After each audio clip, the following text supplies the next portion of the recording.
Hello বন্ধুরা, তোমরা সব কেমন আছো? আশা করি ভালোই আছো। আজকে আমরা ইংরেজিতে কথা বলার জন্য একটা ফরম্যাট ব্যবহার করব, যেগুলো দিয়ে আমরা হাজার হাজার বাক্য বানিয়ে নিতে পারবো। তো চলো আর কথা না বাড়িয়ে শুরু করা যাক আজকের ক্লাস। কোনো বাক্যের মধ্যে যদি আমরা করছি, করছো এবং করছেকে খুঁজে পাই, তাহলে সেই ক্ষেত্রে আমরা অ্যাম doing, are doing, is doing ব্যবহার করব।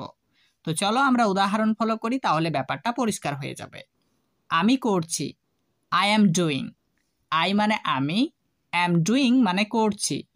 আই অ্যাম ডুইং মানে আমি করছি। তুমি করছো, ইউ আর ডুইং। ইউ মানে তুমি, আর ডুইং মানে করছো। ইউ আর ডুইং মানে তুমি করছো। সে করছে, হি ইজ ডুইং। হি মানে সে, ইজ ডুইং মানে করছে। হি ইজ ডুইং মানে সে করছে।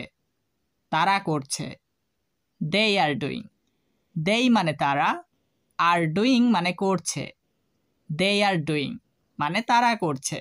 তাহলে আমরা যখন কোনো বাক্যের শেষে করছি, করছো বা করছেকে দেখতে পাবো, তখনই আমরা অ্যাম ডুইং, আর ডুইং এবং ইজ ডুইং দিয়ে বাক্য বানাতে পারবো। আবার যদি আমরা কোনো বাক্যের শেষে করছিলাম, করছিলে বা করছিলকে দেখতে পাই, তাহলে আমরা বাক্য বানানোর সময় ওয়াজ ডুইং বা ওয়ার ডুইং দিয়ে বাক্য বানাবো। তো চলো আমরা কয়েকটা উদাহরণ ফলো করি এবং নিজে নিজে বাক্য বানানোর চেষ্টা করি, তাহলে খুব সহজেই আমরা ইংরেজিতে হাজার হাজার বাক্য বানিয়ে নিতে পারবো। যেমন আমি করছিলাম, আমি করছিলাম, আই ওয়াজ ডুইং। আই মানে আমি, ওয়াজ ডুইং মানে করছিলাম। আই ওয়াজ ডুইং মানে আমি করছিলাম।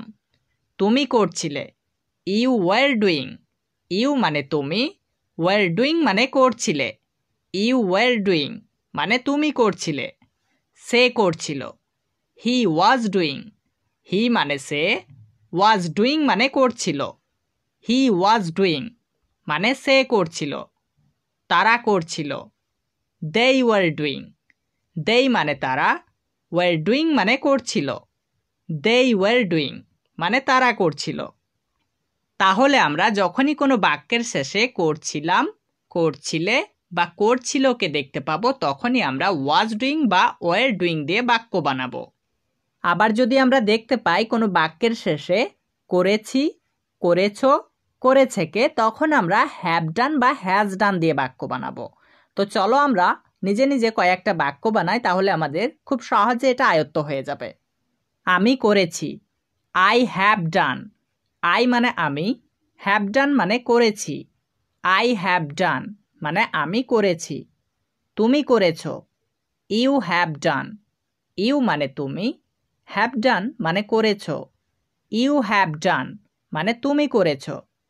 সে করেছে, হি হ্যাজ ডান। হি মানে সে, হ্যাজ ডান মানে করেছে। হি হ্যাজ ডান মানে সে করেছে। আবার যদি কোনো বাক্যের মধ্যে করব, করবে বা করবেনকে খুঁজে পাওয়া যায়, তখন আমরা উইল ডু দিয়ে বাক্য বানাতে পারবো। উইল ডু কিন্তু সব সাবজেক্টের ক্ষেত্রেই ব্যবহার করতে পারবো। তো চলো আমরা কয়েকটা বাক্য বানাই, তাহলে খুব সহজে আমরা এই জিনিসটা বুঝতে পারবো। আমি করব, আই উইল ডু। আই মানে আমি, উইল ডু মানে করব। আই উইল ডু মানে আমি করব। তুমি করবে, ইউ উইল ডু। ইউ মানে তুমি, উইল ডু মানে করবে। ইউ উইল ডু মানে তুমি করবে। আপনি করবেন, ইউ উইল ডু। ইউ মানে আপনি, উইল ডু মানে করবেন। ইউ উইল ডু মানে আপনি করবেন। আবার যদি কোনো বাক্যের মধ্যে করতে থাকবো বা করতে থাকবে এই শব্দগুলো খুঁজে পাওয়া যায়, সেই ক্ষেত্রে ইংরেজিতে বাক্য বানানোর সময় আমাদেরকে উইল বি ডুইং ব্যবহার করতে হবে। তো চলো আমরা উদাহরণ ফলো করি। আমি করতে থাকবো, I will be doing. I মানে আমি, উইল বি ডুইং মানে করতে থাকবো। আই উইল বি ডুইং মানে আমি করতে থাকবো। তুমি করতে থাকবে, you will be doing. You মানে তুমি, উইল বি ডুইং মানে করতে থাকবে। ইউ উইল বি ডুইং মানে তুমি করতে থাকবে। সে করতে থাকবে, হি উইল বি ডুইং। হি মানে সে, উইল বি ডুইং মানে করতে থাকবে। হি উইল বি ডুইং মানে সে করতে থাকবে।